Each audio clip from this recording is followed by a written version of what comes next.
அப்போஸ்தலனாகிய பவுல் ரோமாபுரியாருக்கு எழுதின நிருபத்திலே தன்னை 3 விதங்களாக அறிமுகப்படுத்துகிறார் என்று பார்த்தோம். முதலாவதாக இயேசு கிறிஸ்துவின் ஊழியக்காரன் என்று தன்னை அறிமுகப்படுத்தினார். இரண்டாவதாக அப்போஸ்தலனாகும்படி அழைக்கப்பட்டவன் என்று தன்னை அறிமுகப்படுத்துகிறார். இந்த அறிமுகத்தை 2 பகுதிகளாக நாம் சிந்திப்போம்.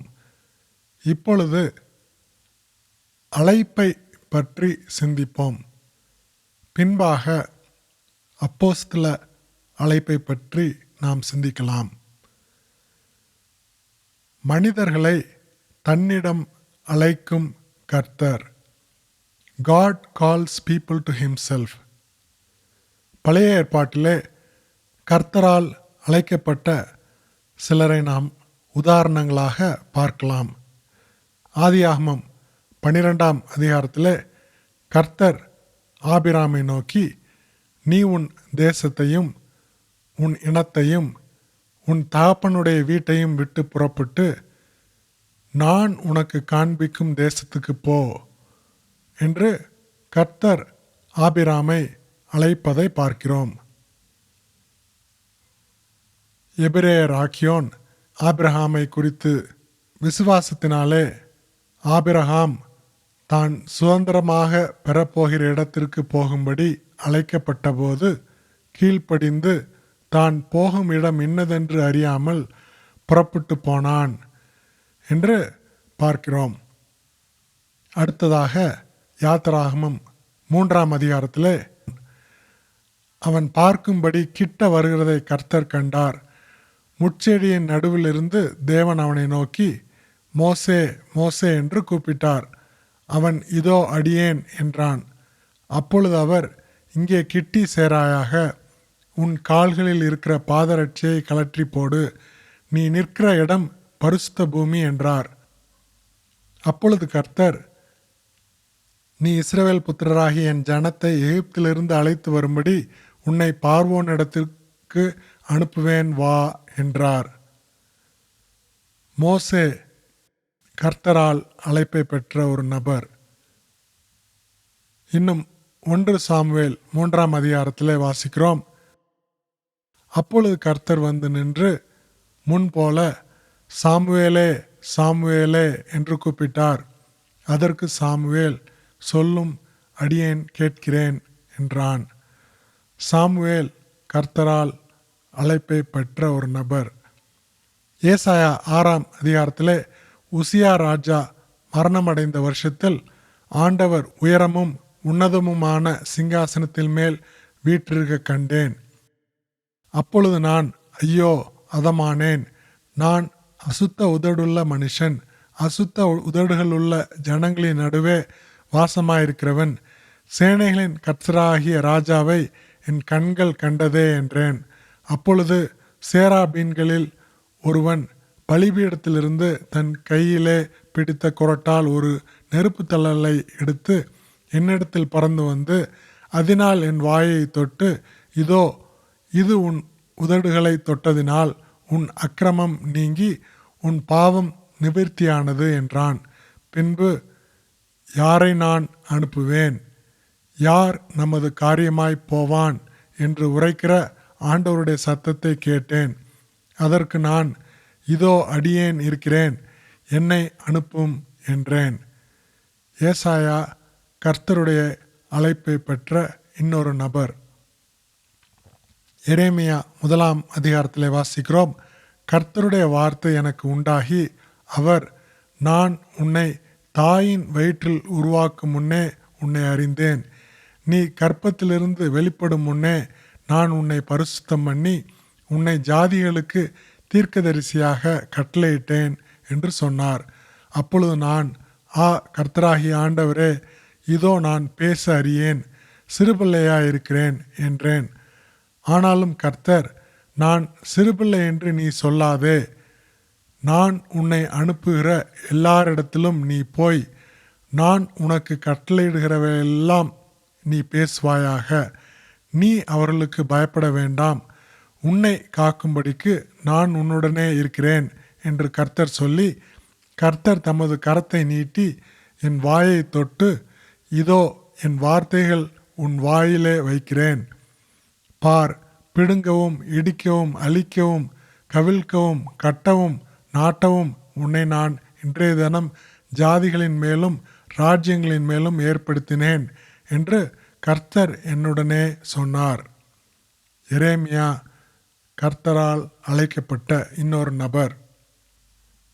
புதிய ஏற்பாட்டிலிருந்து கர்த்தரால் அழைக்கப்பட்ட சிலரை உதாரணங்களாக நாம் பார்க்கலாம். மத்தேயு 4ஆம் அதிகாரத்திலே வாசிக்கிறோம். இயேசு கலிலேயா கடலோரமாய் நடந்து போகையில் மீன் பிடிக்கிறவர்களாயிருந்த 2 சகோதரராகிய பேதுரு என்னப்பட்ட சீமோனும் அவன் சகோதரன் அந்திரேயாவும் கடலில் வலை போட்டு கொண்டிருந்த போது அவர்களை கண்டு, என் பின்னே வாருங்கள், உங்களை மனுஷரை பிடிக்கிறவர்களாக்குவேன் என்றார். உடனே அவர்கள் வலைகளை விட்டு அவருக்கு பின் சென்றார்கள்.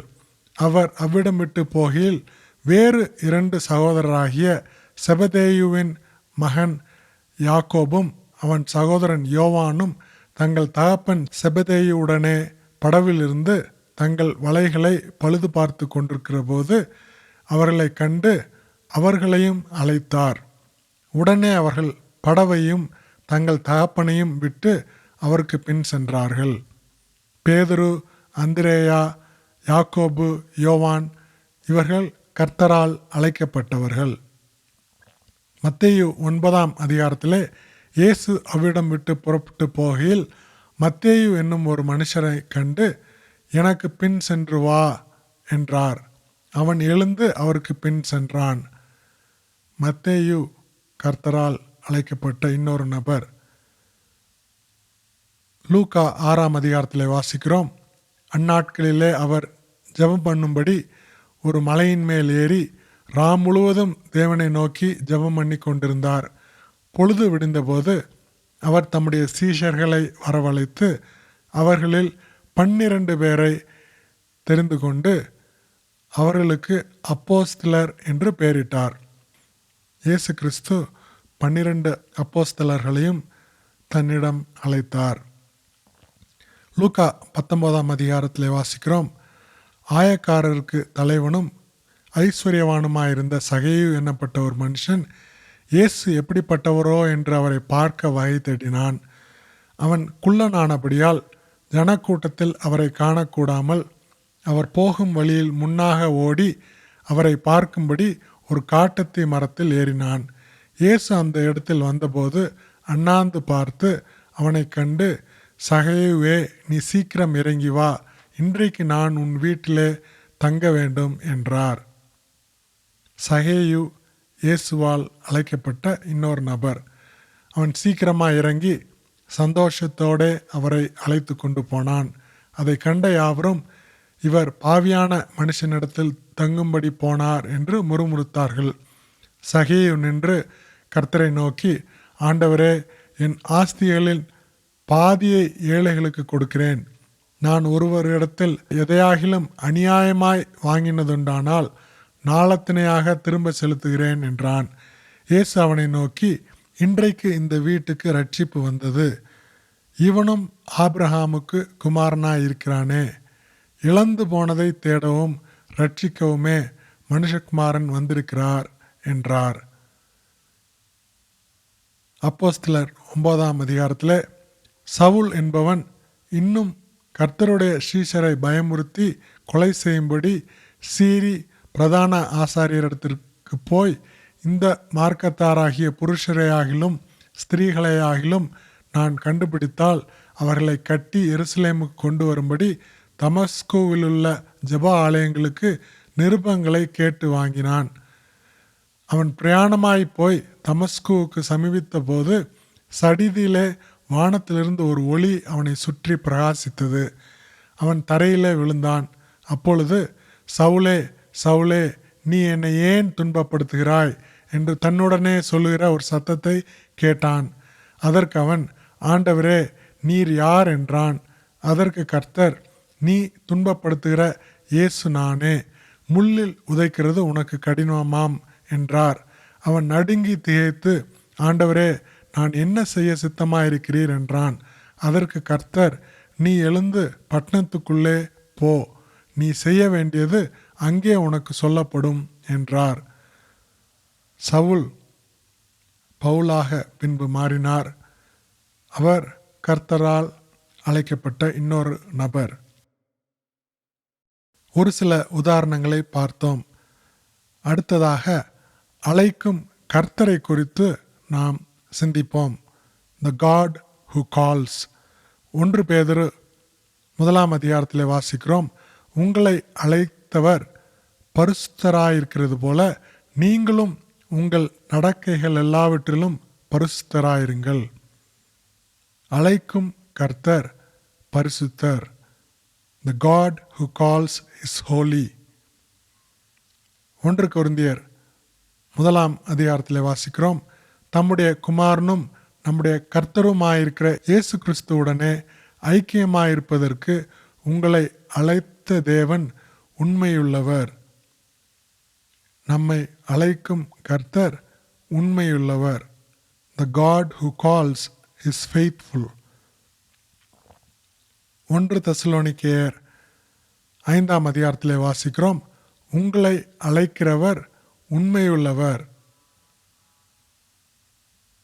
அடுத்ததாக அழைப்பின் தன்மையை குறித்து சிந்திப்போம். The nature of God's call.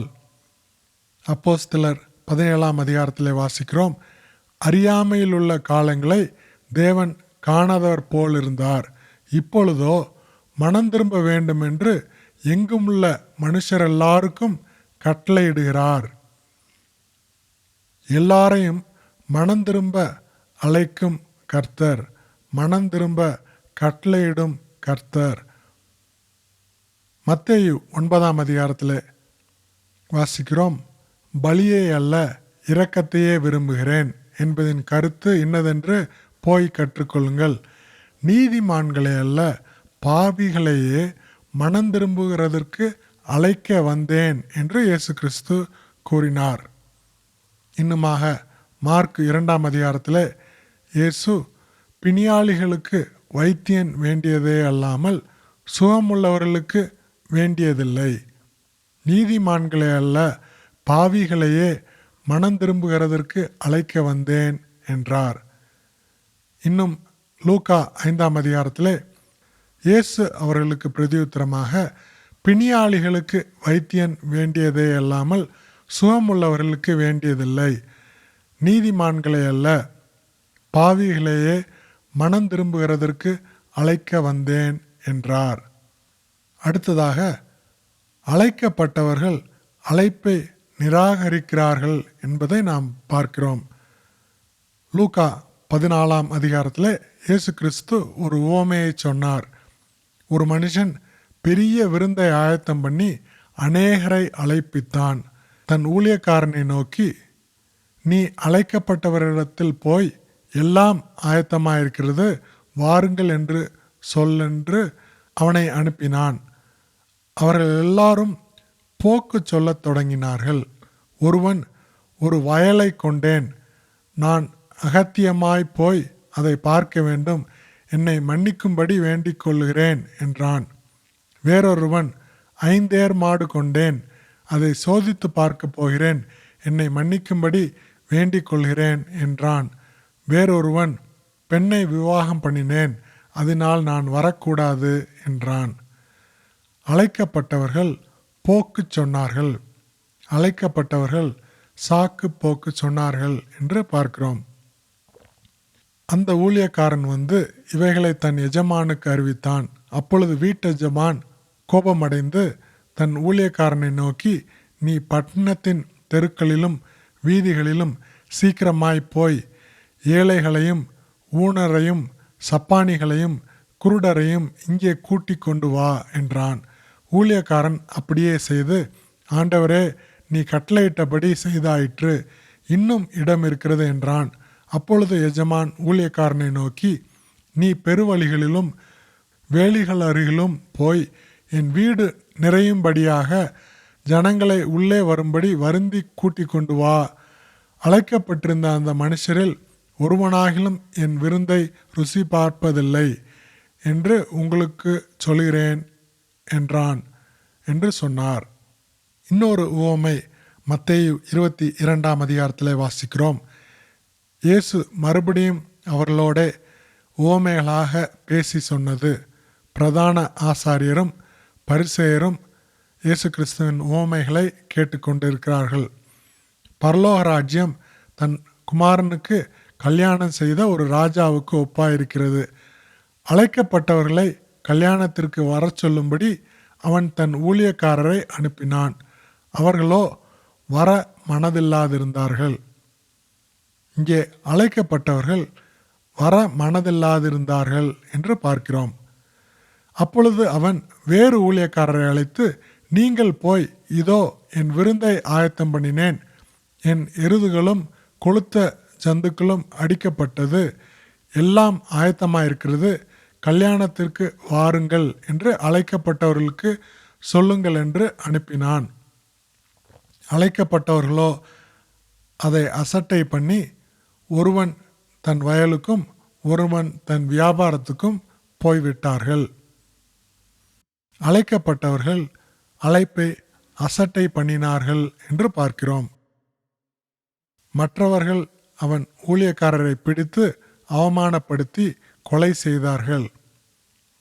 அழைக்கப்பட்டவர்கள் அழைத்த ஊழியக்காரரை அவமானப்படுத்தி கொலை செய்தார்கள். ராஜா அதை கேள்விப்பட்டு கோபமடைந்து தன் சேனைகளை அனுப்பி அந்த கொலைபாதகரை அழித்து அவர்கள் பட்டணத்தை சுட்டெரித்தான். அப்பொழுது அவன் தன் ஊழியக்காரரை நோக்கி, கல்யாண விருந்து ஆயத்தமாயிருக்கிறது, அழைக்கப்பட்டவர்களோ அதற்கு அபாத்திரராய் போனார்கள். அழைக்கப்பட்டவர்கள் அழைப்புக்கு அபாத்திரராய் போனார்கள். ஆகையால் நீங்கள் வழிச்சந்திகளிலே போய் காணப்படுகிற யாவரையும் கல்யாணத்துக்கு அழைத்து கொண்டு வாருங்கள் என்றான். அந்த ஊழியக்காரர் புறப்பட்டு வழிகளிலே போய் தாங்கள் கண்ட நல்லார் பொல்லார் யாவரையும் கூட்டிக் கொண்டு வந்தார்கள்.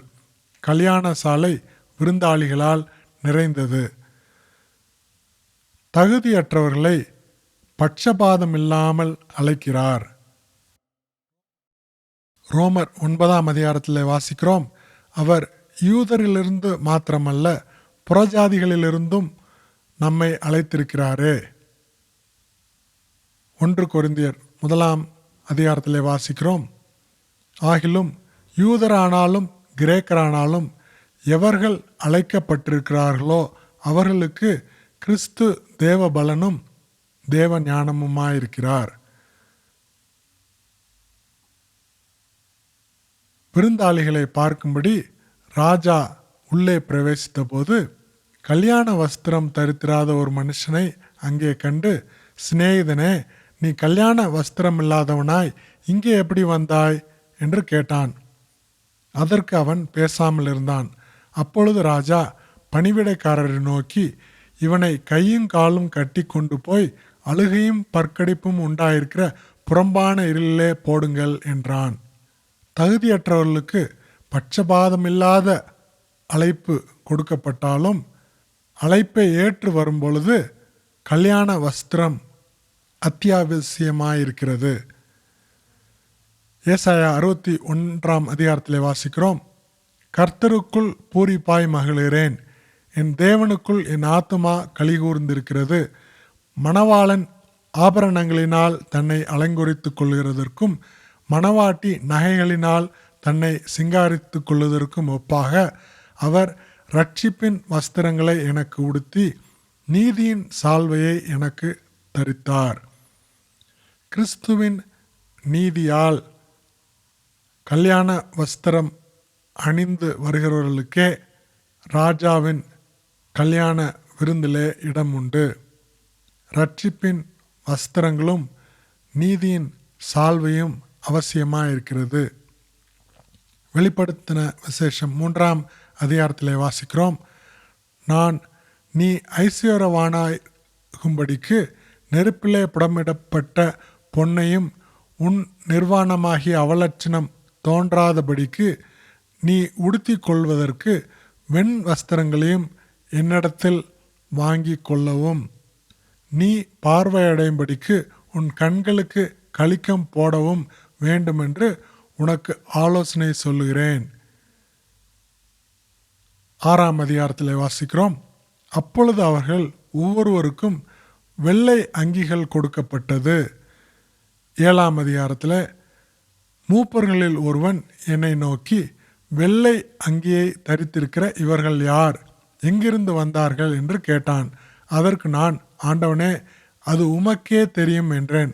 அப்பொழுது அவன், இவர்கள் மிகுந்த உபத்திரவத்திலிருந்து வந்தவர்கள். இவர்கள் தங்கள் அங்கிகளை ஆட்டுக்குட்டியானவருடைய இரத்தத்தினாலே தோய்த்து வெளுத்தவர்கள். 19ஆம் அதிகாரத்தில் வாசிக்கிறோம். சுத்தமும் பிரகாசமுமான மெல்லிய வஸ்திரம் தரித்து கொள்ளும்படி அவளுக்கு அளிக்கப்பட்டது. அந்த மெல்லிய வஸ்திரம் பரிசுத்தவான்களுடைய நீதிகளே. கல்யாண வஸ்திரம் அத்தியாவசியம் என்பதை நாம் அறிந்து கொள்கிறோம். சகரியா 3ஆம் அதிகாரத்தில் யோசுவாவோவெனில் அழுக்கு வஸ்திரம் தரித்தவனாய் தூதனுக்கு முன்பாக நின்றிருந்தான். அவன் தமக்கு முன்பாக நிற்கிறவர்களை நோக்கி, இவன் மேல் இருக்கிற அழுக்கு வஸ்திரங்களை களைந்து போடுங்கள் என்றார். பின்பு அவனை நோக்கி, பார், நான் உன் அக்கிரமத்தை உன்னிலிருந்து நீங்க செய்து உனக்கு சிறந்த வஸ்திரங்களை தரிப்பித்தேன் என்றார். அவன் சிரசின் மேல் சுத்தமான பாகையை வைப்பார்களாக என்றார். அப்பொழுது சுத்தமான பாகையை அவன் சிரசின் மேல் வைத்து அவனுக்கு வஸ்திரங்களை தரிப்பித்தார்கள். கர்த்தருடைய தூதன் அங்கே நின்றார். கல்யாண விருந்துக்கு கல்யாண வஸ்திரம் அத்தியாவசியமாயிருக்கிறது. மத்தேயு 22ஆம் அதிகாரம் 14ஆம் வசனத்திலே வாசிக்கிறோம். அழைக்கப்பட்டவர்கள் அநேகர், தெரிந்து கொள்ளப்பட்டவர்களோ சிலர். அழைப்பு அநேகருக்கு வந்திருந்தாலும், அழைக்கப்பட்டவர்கள் அநேகராயிருந்தாலும், தெரிந்து கொள்ளப்பட்டவர்களோ சிலராயிருக்கிறார்கள். கலாத்தியர் 1ஆம் அதிகாரத்திலே வாசிக்கிறோம். உங்களை கிறிஸ்துவின் கிருபையினாலே அழைத்தவரை நீங்கள் இவ்வளவு சீக்கிரமாய் விட்டு வேறொரு சுவிசேஷத்திற்கு திரும்புகிறதை பற்றி நான் ஆச்சரியப்படுகிறேன் என்று கூறுகிறார். கிறிஸ்து தமது கிருபையினாலே அழைக்கிறார். அப்படியிருந்தும் நான் என் தாயின் வயிற்றில் இருந்தது முதல் என்னை பிரித்தெடுத்து தம்முடைய கிருபையினாலே அழைத்த தேவன். கிருபையினால் அழைக்கும் தேவன். 2 பேதுரு 1ஆம் அதிகாரத்தில் வாசிக்கிறோம். தம்முடைய மகிமையினாலும் காருண்யத்தினாலும் நம்மை அழைத்தவரை அறிகிற அறிவினாலே ஜீவனுக்கும் தேவ பக்திக்கும் வேண்டிய யாவற்றையும் அவருடைய திவ்ய வல்லமையானது நமக்கு தந்தருளினதுமன்றி. தம்முடைய மகிமையினாலும் காருண்யத்தினாலும் நம்மை அழைக்கிறார். ரோமர் 9ஆம் அதிகாரத்திலே வாசிக்கிறோம். நம்முடைய பிதாவாகிய ஈசாக்கு என்னும் ஒருவனாலே ரெபேக்காள் கர்ப்பவதியான போது பிள்ளைகள் இன்னும் பிறவாமலும் நல்வினை தீவினை ஒன்றும் செய்யாமல் இருக்கையில் தேவனுடைய தெரிந்து கொள்ளுதலின்படி இருக்கிற அவருடைய தீர்மானம் கிரியைகளினால் நிலை நிற்காமல் அழைக்கிறவராலே நிலைநிற்கும்படிக்கு மூத்தவன் இளையவனுக்கு ஊழியன் செய்வான் என்று அவளுடனே சொல்லப்பட்டது. தேவனுடைய தெரிந்து கொள்ளுதலின்படி இருக்கிற அவருடைய தீர்மானத்தின்படி அழைக்கிறார். அப்படியே யாக்கோபை சிநேகித்து ஏசாவை வெறுத்தேன் என்று எழுதியிருக்கிறது. ஆகையால் நாம் என்ன சொல்லுவோம்? தேவனிடத்தில் அநீதி ஒன்றென்று சொல்லலாமா? சொல்லக்கூடாதே. அவர் மோசேயை நோக்கி, எவன் மேல் இரக்கமாயிருக்க சித்தமாயிருப்பேனோ அவன் மேல் இரக்கமாயிருப்பேன், எவன் மேல் உருக்கமாயிருக்க சித்தமாயிருப்பேனோ அவன் மேல் உருக்கமாயிருப்பேன் என்றார். ஆகையால் விரும்புகிறவனாலும் அல்ல, ஓடுகிறவனாலும் அல்ல, இறங்குகிற தேவனாலேயாம். ரோமர் 8ஆம் அதிகாரம் 28ஆம் வசனத்திலே வாசிக்கிறோம். அவருடைய தீர்மானத்தின்படி அழைக்கப்பட்டவர்களாய் தேவனிடத்தில் அன்பு கூறுகிறவர்களுக்கு சகலமும் நன்மைக்கு ஏதுவாக நடக்கிறதென்று அறிந்திருக்கிறோம். தம்முடைய குமாரன் அநேக சகோதரருக்குள்ளே முதற் பேரானவராயிருக்கும் பொருட்டு தேவன் எவர்களை முன்குறித்தாரோ அவர்களை தமது குமாரனுடைய சாயலுக்கு ஒப்பாயிருப்பதற்கு முன்குறித்திருக்கிறார். எவர்களை முன்குறித்தாரோ அவர்களை அழைத்தும் இருக்கிறார். எவர்களை அழைத்தாரோ அவர்களை நீதிமான்களாக்கியும் இருக்கிறார். எவர்களை நீதிமான்களாக்கினாரோ அவர்களை மகிமைப்படுத்தியும் இருக்கிறார். தேவனுடைய தெரிந்து கொள்ளுதலின்படி இருக்கிற அவருடைய தீர்மானத்தின்படி அவர் அழைக்கிறார். 1 கொரிந்தியர் 1 அதிகாரத்திலே வாசிக்கிறோம். சிலுவையை பற்றிய உபதேசம் கெட்டு போகிறவர்களுக்கு பைத்தியமாயிருக்கிறது, ரட்சிக்கப்படுகிற நமக்கோ அது தேவ பலனாயிருக்கிறது. அந்தபடி ஞானிகளுடைய ஞானத்தை நான் அழித்து புத்திசாலிகளுடைய புத்தியை அவமாக்குவேன் என்று எழுதியிருக்கிறது. ஞானி எங்கே? வேதபாரகன் எங்கே? இப்பிரபஞ்ச தர்க்க சாஸ்திரி எங்கே? இவ்வுலகத்தின் ஞானத்தை தேவன் பைத்தியமாக்கவில்லையா?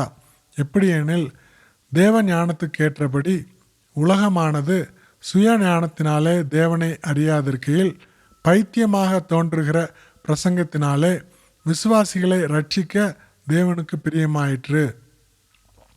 யூதர்கள் அடையாளத்தை கேட்கிறார்கள், கிரேக்கர் ஞானத்தை தேடுகிறார்கள். நாங்களோ சிலுவையில் அறையப்பட்ட கிறிஸ்துவை பிரசங்கிக்கிறோம். அவர் யூதருக்கு இடரலாயும் கிரேக்கருக்கு பைத்தியமாயும் இருக்கிறார். ஆகிலும் யூதரானாலும் கிரேக்கரானாலும் எவர்கள் அழைக்கப்பட்டிருக்கிறார்களோ அவர்களுக்கு கிறிஸ்து தேவ பலனும் தேவ ஞானமுமாயிருக்கிறார். இந்தபடி தேவனுடைய பைத்தியம் எனப்படுவது மனுஷருடைய ஞானத்திலும் அதிக ஞானமாயிருக்கிறது. தேவனுடைய பலவீனம் எனப்படுவது மனுஷருடைய பலத்திலும் அதிக பலமாயிருக்கிறது. எப்படியெனில் சகோதரரே, நீங்கள் அழைக்கப்பட்ட அழைப்பை பாருங்கள். மாம்சத்தின்படி ஞானிகள் அநேகரில்லை, வல்லவர்கள் அநேகரில்லை, பிரபுக்கள் அநேகரில்லை.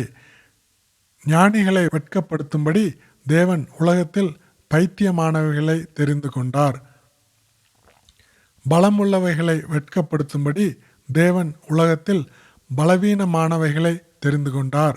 உள்ளவைகளை அவமாக்கும்படி உலகத்தின் இழிவானவைகளையும் அற்பமாக எண்ணப்பட்டவைகளையும் இல்லாதவைகளையும் தேவன் தெரிந்து கொண்டார்.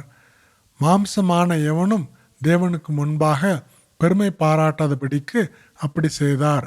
அந்தபடி நீங்கள் அவராலே கிறிஸ்து இயேசுவுக்குட்பட்டிருக்கிறீர்கள். எழுதியிருக்கிறபடி மேன்மை பாராட்டுகிறவன் கர்த்தரை குறித்தே மேன்மை பாராட்டத்தக்கதாக அவரே தேவனால் நமக்கு ஞானமும் நீதியும் பரிசுத்தமும் மீட்புமானார். வெளிப்படுத்தின விசேஷம் 17 அதிகாரத்தில் வாசிக்கிறோம். இவர்கள் ஆட்டுக்குட்டியானவருடனே யுத்தம் பண்ணுவார்கள். ஆட்டுக்குட்டியானவர் கர்த்தாதி கர்த்தரும் ராஜாதி ராஜாவுமாயிருக்கிறபடியால் ஜெயிப்பார். அவரோட கூட இருக்கிறவர்கள் அழைக்கப்பட்டவர்களும் தெரிந்து கொள்ளப்பட்டவர்களும் உண்மையுள்ளவர்களுமாயிருக்கிறார்கள் என்றான். ரோமர் 4 அதிகாரத்தில் வாசிக்கிறோம். அநேக ஜாதிகளுக்கு உன்னை தகப்பனாக ஏற்படுத்தினேன் என்று எழுதியிருக்கிறபடி அவன் தான் விசுவாசித்தோருமாய் மரித்தோரை உயிர்ப்பித்து இல்லாதவைகளை இருக்கிறவைகளைப் போல் அழைக்கிறவருமாயிருக்கிற தேவனுக்கு முன்பாக நமக்கெல்லாருக்கும் தகப்பனானான் என்று ஆபிரகாமை குறித்து நாம் வாசிக்கிறோம். இல்லாதவைகளை இருக்கிறவைகளைப் போல அழைக்கிறவர் கர்த்தர். மத்தேயு 9 அதிகாரத்தில் வாசிக்கிறோம். அவர் இவைகளை அவர்களுக்கு சொல்லிக் கொண்டிருக்கையில் தலைவன் ஒருவன் வந்து அவரை பணிந்து, என் மகள் இப்பொழுதுதான் மரித்து போனாள். ஆகிலும் நீர் வந்து அவள் மேல் உமது கையை வையும், அப்பொழுது பிழைப்பாள் என்றான். இயேசு எழுந்து தம்முடைய சீஷரோடு கூட அவன் பின்னே போனார். இயேசுவானவர் தலைவனுடைய வீட்டிலே வந்து தாரை ஊதுகிறவர்களையும் இறைகிற ஜனங்களையும் கண்டு, விலகுங்கள், இந்த சிறு பெண் மரிக்கவில்லை, நித்திரையாயிருக்கிறாள் என்றார். அதற்கு அவரை பார்த்து நகைத்தார்கள். ஜனங்கள் வெளியே குத்தப்பட்ட பின்பு அவர் உள்ளே பிரவேசித்து அந்த சிறு பெண்ணின் கையை பிடித்தார். உடனே அவள் எழுந்திருந்தாள். இங்கே இந்த சிறுபெண் மரித்திருந்தாள். ஆனால் இந்த இல்லாத உயிரை இருக்கிறதாக ஆண்டவர் அழைத்தார். இந்த சிறுபெண்ணுக்கு மறுபடியுமாக ஜீவன் வந்தது. சரீர பிரகாரமாக ஆண்டவர் ஜீவன் தருகிறதை இங்கே பார்க்கிறோம். லூக்கா 7ஆம் அதிகாரத்திலே வாசிக்கிறோம். மறுநாளிலே அவர் நாயின் என்னும் ஊருக்கு போனார். அவருடைய சீஷர் அநேகரும் திரளான ஜனங்களும் அவரோடே கூட போனார்கள். அவர் ஊரின் வாசலுக்கு சமீபித்த போது மரித்து போன ஒருவனை அடக்கம் பண்ணும்படி கொண்டு வந்தார்கள். அவன் தன் தாய்க்கு ஒரே மகனாயிருந்தான்.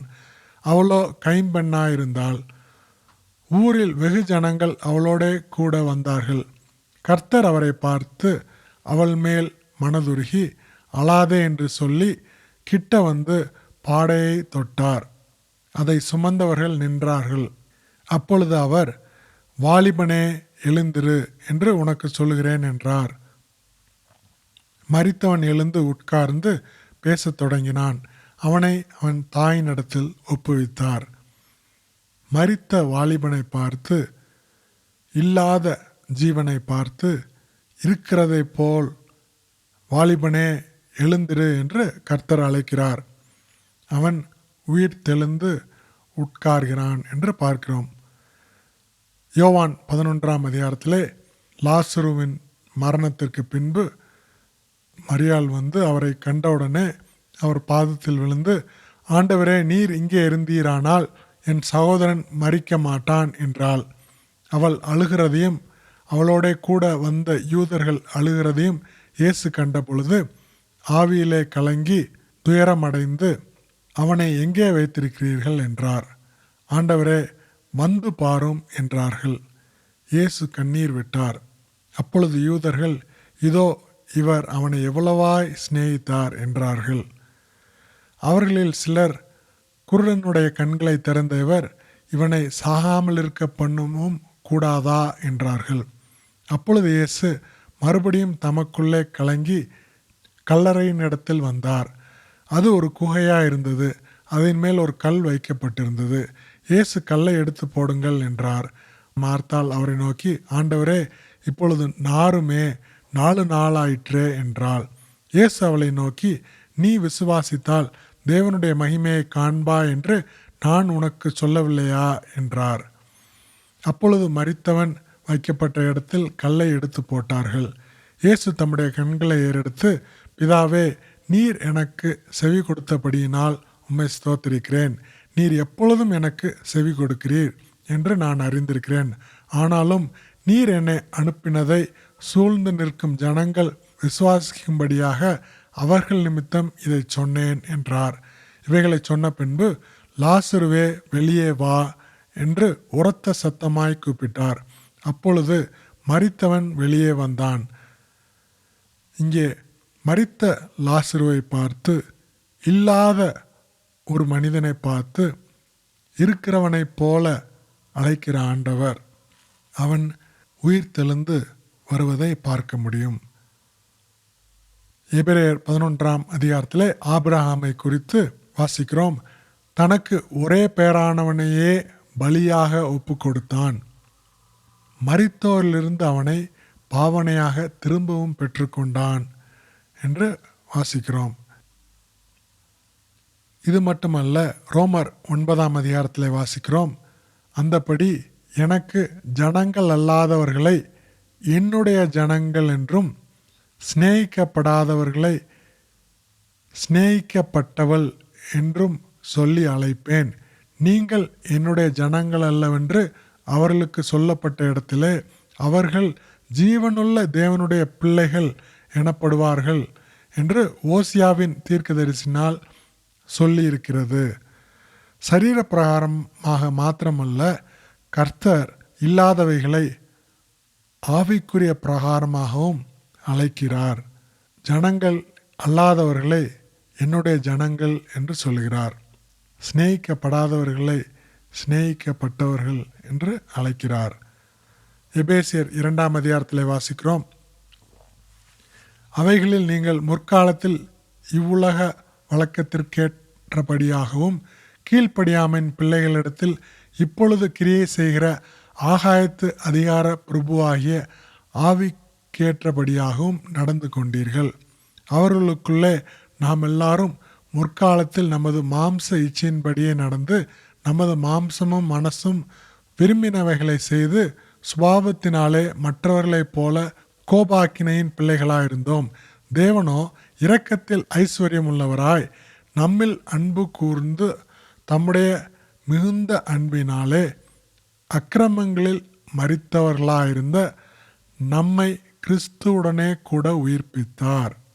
கிருபையினாலே ரட்சிக்கப்பட்டீர்கள்.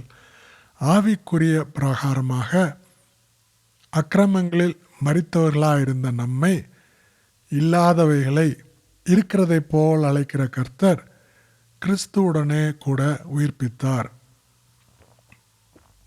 ரோமர் 8 வாசிக்கிறோம், அன்றியும் இயேசுவை மரித்தோரிலிருந்து எழுப்பினவருடைய ஆவி உங்களிலே வாசமாயிருந்தால் கிறிஸ்துவை மரித்தோரிலிருந்து எழுப்பினவர் உங்களில் வாசமாயிருக்கிற தம்முடைய ஆவியினாலே சாவுக்கேதுவான உங்கள் சரீரங்களையும் உயிர்ப்பிப்பார் என்று வாசிக்கிறோம். 1 பேதுரு 2 வாசிக்கிறோம், உங்களை அந்தகாரத்தினின்று தம்முடைய ஆச்சரியமான ஒளியினிடத்திற்கு வரவழைத்தவருடைய புண்ணியங்களை அறிவிக்கும்படி தெரிந்து கொள்ளப்பட்ட சந்ததியாக நீங்கள் இருக்கிறீர்கள் என்று நாம் வாசிக்கிறோம். நம்மை அந்தகாரத்தினின்று தம்முடைய ஆச்சரியமான ஒளியினிடத்திற்கு வரவழைத்திருக்கிறார். ஆதியாகமம் 1 தேவன் வெளிச்சம் உண்டாக கடவுது என்றார், வெளிச்சம் உண்டாயிற்று. அதே போல 2 கொரிந்தியர் 4 வாசிக்கிறோம், இருளிலிருந்து வெளிச்சத்தை பிரகாசிக்க சொன்ன தேவன் இயேசு கிறிஸ்துவின் முகத்திலுள்ள தமது மகிமையின் அறிவாகிய ஒளியை தோன்ற பண்ணும் பொருட்டாக எங்கள் இருதயங்களிலே பிரகாசித்தார். ரோமர் 11 வாசிக்கிறோம், தேவனுடைய கிருபை வரங்களும் அவர்களை அழைத்த அழைப்பும் மாறாதவைகளே. மாறாத அழைப்பினால் அழைக்கிறார். இன்று அழைத்துவிட்டு நாளை மனமாறுகிற தேவன் அல்ல. என்னாகமம் 23 வாசிக்கிறோம், பொய் சொல்ல தேவன் ஒரு மனிதன் அல்ல, மனம் மாற அவர் ஒரு மனுப்புத்திரனும் அல்ல. அவர் சொல்லியும் செய்யாதிருப்பாரா, வசனித்தும் நிறைவேற்றாதிருப்பாரா. 1 சாமுவேல் 15 வாசிக்கிறோம், இஸ்ரவேலின் ஜெயபலமானவர் பொய் சொல்லுகிறதும் இல்லை, தாம் சொன்னதை பற்றி மனஸ்தாபப்படுகிறதும் இல்லை. மனம் மாற அவர் மனுஷன் அல்ல. மல்கியா 3 கர்த்தர் சொல்கிறார், நான் கர்த்தர், நான் மாறாதவர். ஆகையால் யாக்கோபின் புத்திரராகிய நீங்கள் நிர்மூலமாகவில்லை. ஏசாயா 54 வாசிக்கிறோம், மலைகள் விலகினாலும் பர்வதங்கள் நிலை பெயர்ந்தாலும் என் கிருபை உன்னை விலகாமலும் என் சமாதானத்தின் உடன்படிக்கை நிலை பெயராமலும் இருக்கும் என்று உன்மேல் மனதுருகிற கர்த்தர் சொல்லுகிறார். சங்கீதம் 89 வாசிக்கிறோம், என் உடன்படிக்கையை மீறாமலும் என் உதடுகள் விளம்பினதை மாற்றாமலும் இருப்பேன். 2 தீமோத்தேயு 2 வாசிக்கிறோம், நாம் உண்மையில்லாதவர்களாயிருந்தாலும் அவர் உண்மையுள்ளவராயிருக்கிறார், அவர் தம்மைத்தாமே மறுதலிக்க மாட்டார். பிலிப்பியர் 1 வாசிக்கிறோம், உங்களில் நற்கிரியை தொடங்கினவர் அதை இயேசு கிறிஸ்துவின் நாள் பரியந்தம் முடிய நடத்தி வருவார் என்று நம்பி, தொடங்கியவர் கட்டாயம் அதை முடிவு பரியந்தம் நடத்தி வருவார். அவர் மாறாத அழைப்பினால் அழைக்கிறவர். கடைசியாக யோவான் 10 வாசிக்கிறோம், வாசலை காக்கிறவன் அவனுக்கு திறக்கிறான், ஆடுகளும் அவன் சத்தத்துக்கு செவி கொடுக்கிறது. அவன் தன்னுடைய ஆடுகளை பேர் சொல்லி கூப்பிட்டு அவைகளை வெளியே நடத்தி கொண்டு போகிறான். பெயர் சொல்லி அழைக்கிற கர்த்தர். அநேக பகுதிகளில் இதை நாம் பார்க்க முடியும். ஏசாயா 43ஆம் அதிகாரத்தில் வாசிக்கிறோம், இப்பொழுதும் யாக்கோபே உன்னை சிருஷ்டித்தவரும் இஸ்ரவேலே உன்னை உருவாக்கினவருமாகிய கர்த்தர் சொல்லுகிறதாவது, பயப்படாதே, உன்னை மீட்டு கொண்டேன், உன்னை பெயர் சொல்லி அழைத்தேன், நீ என்னுடையவன். 45ஆம் அதிகாரத்தில் வாசிக்கிறோம், உன்னை பெயர் சொல்லி அழைக்கிற இஸ்ரவேலின் தேவனாகிய கர்த்தர் நானே. யோவான் 10ஆம் அதிகாரத்தில் வாசிக்கிறோம், என் ஆடுகள் என் சத்தத்திற்கு செவி கொடுக்கிறது. பெயர் சொல்லி அழைக்கிற கர்த்தருக்கு கர்த்தரின் ஆடுகள் செவி கொடுக்கிறது. அடுத்த பகுதியாக அழைப்பின் நோக்கத்தை குறித்து நாம் பார்ப்போம். The purpose of God's call. 2 தெசலோனிக்கேயர் 2ஆம் அதிகாரத்தில் வாசிக்கிறோம், நீங்கள் நம்முடைய கர்த்தராகிய இயேசு கிறிஸ்துவின் மகிமையை அடையும் பொருட்டாக எங்கள் சுவிசேஷத்தினாலே அந்த இரட்சிப்புக்கு அவர் உங்களை அழைத்தார். நாம் இரட்சிப்பை அடைவது கர்த்தர் நம்மை அழைத்த முதல் நோக்கமாயிருக்கிறது. கலாத்தியர் 5ஆம் அதிகாரத்தில் வாசிக்கிறோம், சகோதரரே, நீங்கள் சுயாதீனத்திற்கு அழைக்கப்பட்டீர்கள். இந்த சுயாதீனத்தை நீங்கள் மாம்சத்திற்கு ஏதுவாக அனுசரியாமல் அன்பினாலே ஒருவருக்கொருவர் ஊழியம் செய்யுங்கள். இரண்டாவதாக நாம் அழைக்கப்பட்டதின் நோக்கம் சுயாதீனமாய் வாழ்வது, பாவத்திற்கும் மனிதர்களுக்கும் மரண பயத்திற்கும் அடிமைகளாக அல்ல, மற்ற எதற்கும் அடிமைகளாக அல்ல, சுயாதீனமாய் வாழ்வதற்கு கர்த்தர் நம்மை அழைத்திருக்கிறார். 1 பேதுரு 2ஆம் அதிகாரத்தில் வாசிக்கிறோம், நீங்கள் குற்றம் செய்து அடிக்கப்படும் போது பொறுமையோடு சகித்தால் அதனால் என்ன கீர்த்தியுண்டு? நீங்கள் நன்மை செய்து பாடுபடும் போது சகித்தால் அதுவே தேவனுக்கு முன்பாக பிரீதியாயிருக்கும். இதற்காக அழைக்கப்பட்டும் இருக்கிறீர்கள். ஏனெனில் கிறிஸ்துவும் உங்களுக்காக பாடுபட்டு நீங்கள் தம்முடைய அடிச்சுவடுகளை தொடர்ந்து வரும்படி உங்களுக்கு மாதிரியை பின்வைத்து போனார். கிறிஸ்துவின் அடிச்சுவடுகளை, மாதிரியை பின்பற்றுவதற்காக அழைக்கப்பட்டிருக்கிறோம். 1 பேதுரு 3ஆம் அதிகாரத்தில் வாசிக்கிறோம், தீமைக்கு தீமையையும் உதாசனத்துக்கு உதாசனத்தையும் சரி கட்டாமல் அதற்கு பதிலாக நீங்கள் ஆசீர்வாதத்தை சுதந்தரித்து கொள்ளும்படி அழைக்கப்பட்டவர்கள் என்று அறிந்து ஆசீர்வதியுங்கள். 4ஆவதாக ஆசீர்வாதத்தை சுதந்தரித்து கொள்வதுதான் நாம் அழைக்கப்பட்டதின் நோக்கமாயிருக்கிறது. கொலோசியர் 3ஆம் அதிகாரத்தில் வாசிக்கிறோம், ஆகையால் நீங்கள் தேவனால் தெரிந்து கொள்ளப்பட்ட பரிசுத்தரும் பிரியருமாய் உருக்கமான இரக்கத்தையும் தயவையும் மனத்தாழ்மையையும் சாந்தத்தையும் நீடிய பொறுமையும் தரித்து கொண்டு ஒருவரை ஒருவர் தாங்கி, ஒருவர் பேரில் ஒருவருக்கு குறைபாடு உண்டானால் கிறிஸ்து உங்களை மன்னித்தது போல ஒருவருக்கொருவர் மன்னியுங்கள். இவை எல்லாவற்றின் மேலும் பூர்ண சற்குணத்தின் கட்டாகிய அன்பை தரித்து கொள்ளுங்கள். தேவ சமாதானம் உங்கள் இருதயங்களில் ஆளக்கடுவது. இதற்கென்றே நீங்கள் ஒரே சரீரமாக அழைக்கப்பட்டீர்கள்.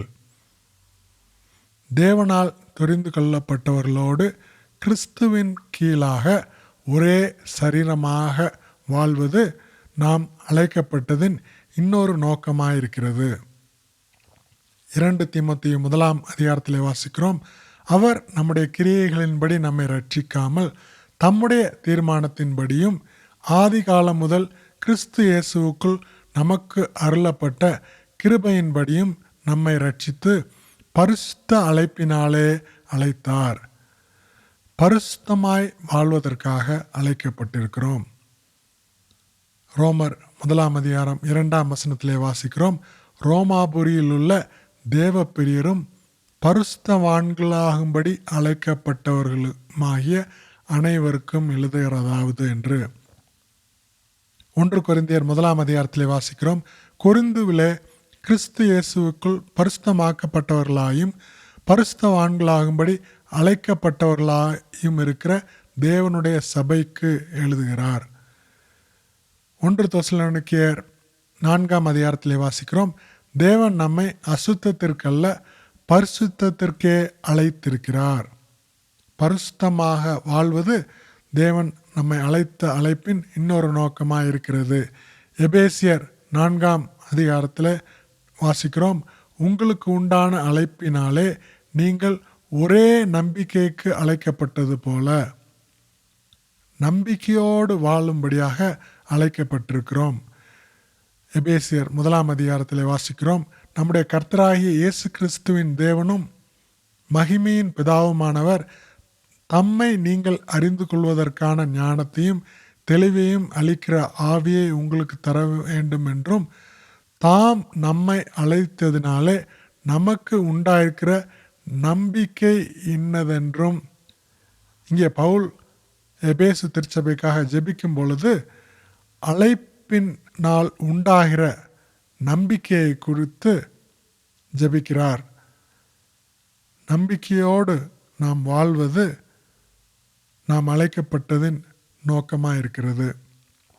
எபிரேயர் 3ஆம் அதிகாரத்தில் வாசிக்கிறோம், பரம அழைப்புக்கு பங்குள்ளவர்களாகிய பரிசுத்த சகோதரரே, பரம வாழ்வை பெறுவதற்காக நாம் அழைக்கப்பட்டிருக்கிறோம். பிலிப்பியர் 3ஆம் அதிகாரத்தில் வாசிக்கிறோம், கிறிஸ்து இயேசுவுக்குள் தேவன் அழைத்த பரம அழைப்பின் பந்தய பொருளுக்காக லெக்கை நோக்கி தொடர்கிறேன். பரம வாழ்வை பெறுவது நாம் அழைக்கப்பட்டதின் ஒரு நோக்கம். 1 தீமோத்தேயு 6ஆம் அதிகாரத்தில் வாசிக்கிறோம், விசுவாசத்தின் நல்ல போராட்டத்தை போராடு, நித்திய ஜீவனை பற்றிக்கொள், அதற்காகவே நீ அழைக்கப்பட்டாய். நித்திய ஜீவனை பெறுவது நாம் அழைக்கப்பட்ட அழைப்பின் நோக்கமாக இருக்கிறது. 1 பேதுரு 5ஆம் அதிகாரத்தில் வாசிக்கிறோம், கிறிஸ்து இயேசுவுக்குள் நம்மை தமது நித்திய மகிமைக்கு அழைத்தவராயிருக்கிற சகல கிருபையும் பொருந்திய தேவன் தாமே கொஞ்ச காலம் பாடனுப்பி வைக்கிற உங்களை சீர்படுத்தி ஸ்திரப்படுத்தி பலப்படுத்தி நிலைநிறுத்துவாராக. நித்திய மகிமையை நாம் பெறுவதற்காக அழைக்கப்பட்டிருக்கிறோம். எபிரேயர் 9ஆம் அதிகாரத்திலே வாசிக்கிறோம், ஆகையால் முதலாம் உடன்படிக்கையின் காலத்திலே நடந்த அக்கிரமங்களை நிவிர்த்தி செய்யும் பொருட்டு அவர் மரணமடைந்து அழைக்கப்பட்டவர்கள் வாக்குத்தத்தம் பண்ணப்பட்ட நித்திய சுதந்திரத்தை அடைந்து கொள்வதற்காக நித்திய சுதந்திரத்தையும் அடைந்து கொள்வதற்காக அழைக்கப்பட்டிருக்கிறோம். 1 பேதுரு 2ஆம் அதிகாரத்தில் உங்களை அந்தகாரத்தினின்று தம்முடைய ஆச்சரியமான ஒளியினிடத்திற்கு வரவழைத்தவருடைய புண்ணியங்களை அறிவிக்கும்படி தெரிந்து கொள்ளப்பட்ட சந்ததியாக இருக்கிறீர்கள். நம்மை அந்தகாரத்தினின்று தம்முடைய ஆச்சரியமான ஒளியினிடத்திற்கு வரவழைத்தவருடைய புண்ணியங்களை அறிவிப்பது அழைப்பின் இன்னொரு நோக்கம். மத்தேயு 4ஆம் அதிகாரத்தில் ஏற்கனவே நாம் வாசித்த பகுதிதான் 19ஆம் வசனத்தில், என் பின்னே வாருங்கள், உங்களை மனுஷரை பிடிக்கிறவர்களாக்குவேன் என்றார். மனுஷரை இயேசு கிறிஸ்துவனிடம் கொண்டு வருவது அழைப்பின் முக்கிய நோக்கமாக இருக்கிறது. அடுத்த பகுதியில் அழைக்கப்பட்டவர்களின் பொறுப்பு, ரெஸ்பான்சிபிலிட்டி ஆஃப் த கால்ட். 2 பேதுரு 1ஆம் அதிகாரத்தில் வாசிக்கிறோம், ஆகையால் சகோதரரே, உங்கள் அழைப்பையும் தெரிந்து கொள்ளுதலையும் உறுதியாக்கும்படி ஜாக்கிரதையாயிருங்கள். அழைப்பையும் தெரிந்து கொள்ளுதலையும் உறுதியாக்குதல் அழைக்கப்பட்டவர்களின் பொறுப்பாயிருக்கிறது. எபேசியர் 4ஆம் அதிகாரத்தில் வாசிக்கிறோம், கர்த்தர் நிமித்தம் கட்டுண்டவனாகிய நான் உங்களுக்கு சொல்லுகிற புத்தி என்னவெனில், நீங்கள் அழைக்கப்பட்ட அழைப்புக்கு பாத்திரவான்களாய் நடந்து. அழைக்கப்பட்ட அழைப்புக்கு பாத்திரவான்களாய் நடப்பது அழைக்கப்பட்டவர்களின் பொறுப்பாக இருக்கிறது. 1 தெசலோனிக்கேயர் 2ஆம் அதிகாரத்தில் வாசிக்கிறோம், தம்முடைய ராஜ்யத்திற்கும் மகிமைக்கும் உங்களை அழைத்த தேவனுக்கு நீங்கள் பாத்திரராய் நடக்க வேண்டும்.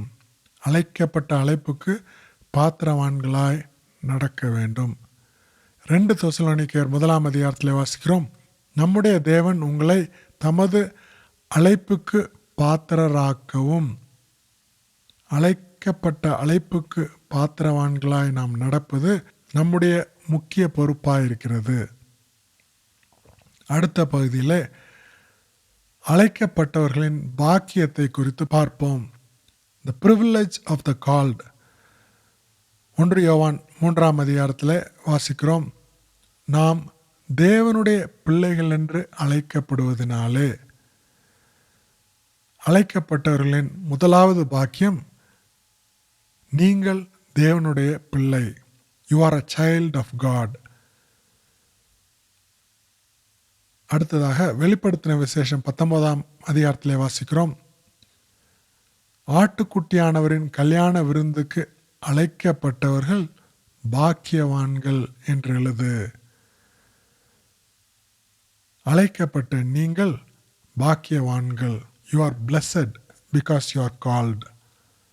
1 கொரிந்தியர் 1 வாசிக்கிறோம், ஆகிலும் யூதரானாலும் கிரேக்கரானாலும் எவர்கள் அழைக்கப்பட்டிருக்கிறார்களோ அவர்களுக்கு கிறிஸ்து தேவபலனும் தேவ ஞானமுமாயிருக்கிறார். அழைக்கப்பட்ட உங்களுக்கு கிறிஸ்துவே உங்கள் பலனும் ஞானமும் ஆவார். Your strength and wisdom is Christ. யூதா 1 வாசிக்கிறோம், இயேசு கிறிஸ்துவனுடைய ஊழியக்காரனும் யாக்கோபினுடைய சகோதரனுமாயிருக்கிற யூதா, பிதாவாகிய தேவனாலே பரிசுத்தமாக்கப்பட்டவர்களும் இயேசு கிறிஸ்துவினாலே காக்கப்பட்டவர்களுமாகிய அழைக்கப்பட்டவர்களுக்கு எழுதுகிறதாவது என்று. இன்னொரு முக்கியமான பாக்கியம், நீங்கள் இயேசு கிறிஸ்துவினாலே காக்கப்படுகிறீர்கள். You are preserved in Jesus Christ. ரோமர் 8 வாசிக்கிறோம், எவர்களை முன்குறித்தாரோ அவர்களை அழைத்தும் இருக்கிறார், எவர்களை அழைத்தாரோ அவர்களை நீதிமான்களாக்கியும் இருக்கிறார், எவர்களை நீதிமான்களாக்கினாரோ அவர்களை மகிமைப்படுத்தியும் இருக்கிறார். கடைசியாக நீங்கள் மகிமைப்படுத்தப்படுவீர்கள். You will be glorified. உங்களுக்கு ஒரு கேள்வி, கர்த்தரால் அழைக்கப்படும் பாக்கியத்தை பெற்ற நீங்கள் உங்கள் அழைப்பையும் தெரிந்து கொள்ளுதலையும் உறுதி செய்வீர்களா? நீங்கள் அழைக்கப்பட்ட அழைப்புக்கு பாத்திரவான்களாய் நடப்பீர்களா?